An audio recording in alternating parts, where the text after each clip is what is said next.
Well, as good role models, we teach our students to stick up for what they believe in, to stand up to people who they don't think are doing or making ethical decisions. And as a teacher, modeling that behavior with my colleagues when I feel that a colleague of mine may or may not be making ethical decisions. The dilemma for me is how to act in that situation so that I present both a good model for my students, but also maintain a friendly and productive, professional work environment for the teachers that I work with.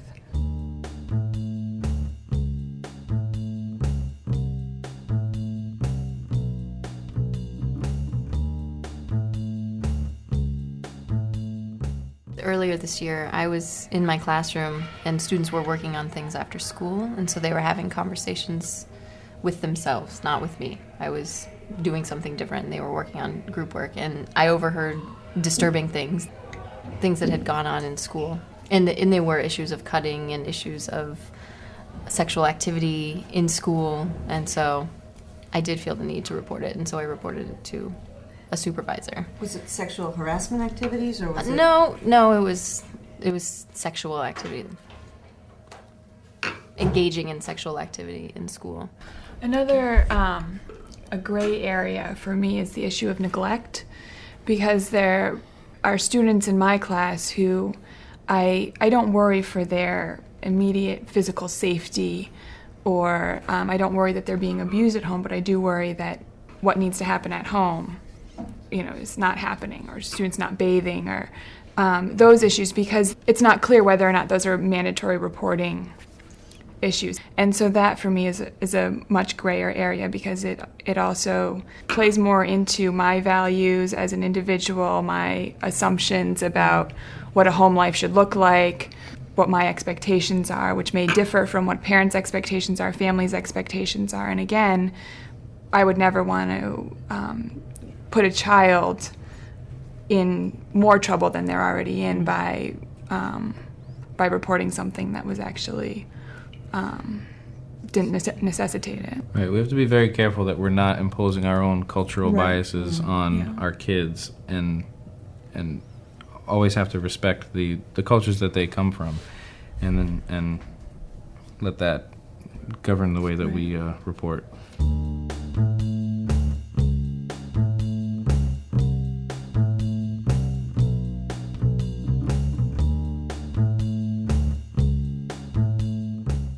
One of the things that the courts have said is that you have to be allowed to make the rules that allow for an orderly and civil experience for everyone, and an orderly environment.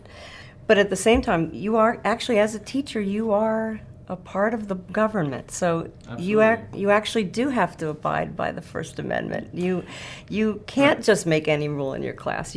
But there are the limits that you are allowed to, that you are that fall in your favor. To be specific, I mean, we're talking about profanity, and we're talking about threats and defamation of other kids. I mean, those are the kinds of things that we have rules against. But I encourage above all things in my classroom, critical thinking and kids coming up with their own opinions and not becoming regurgitators of something else that they've heard.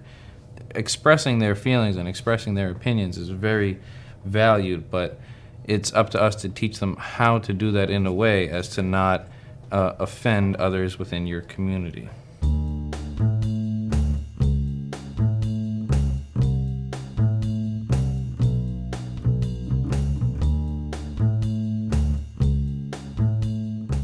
So I'm just wondering if there's a fight, and there have been several fights while I've been a student teacher.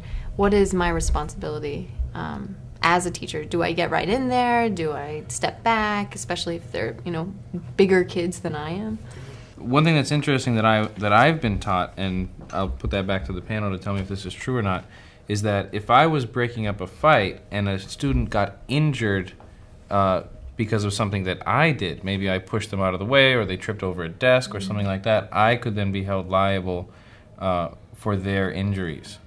The safety of the children is the ultimate priority. However, you teaching in high school, you may not have that comfort level.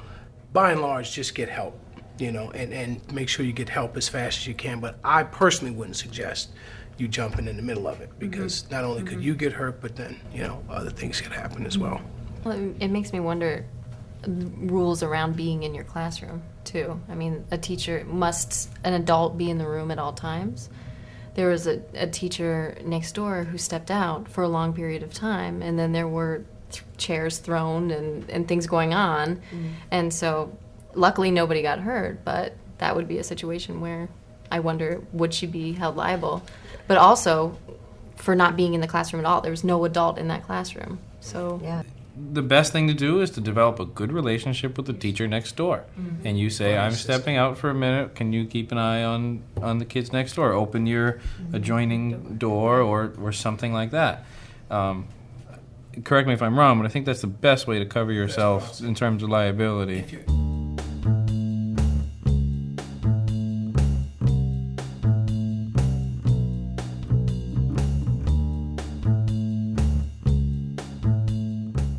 If you don't know, ask.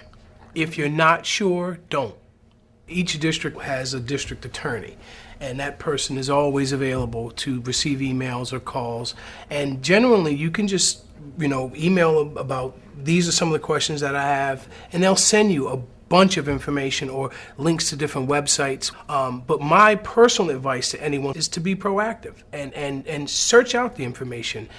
Don't wait for the information to come to you. There are tons of people you can start with in your building. There are senior teachers. There's a district attorney, as I mentioned, and there's your union rep. There are tons of different ways and mediums to get this information. And if we're about modeling and we're always telling kids to be proactive about seeking help, then part of that is what we need to do as educators as well, and go seek out the information.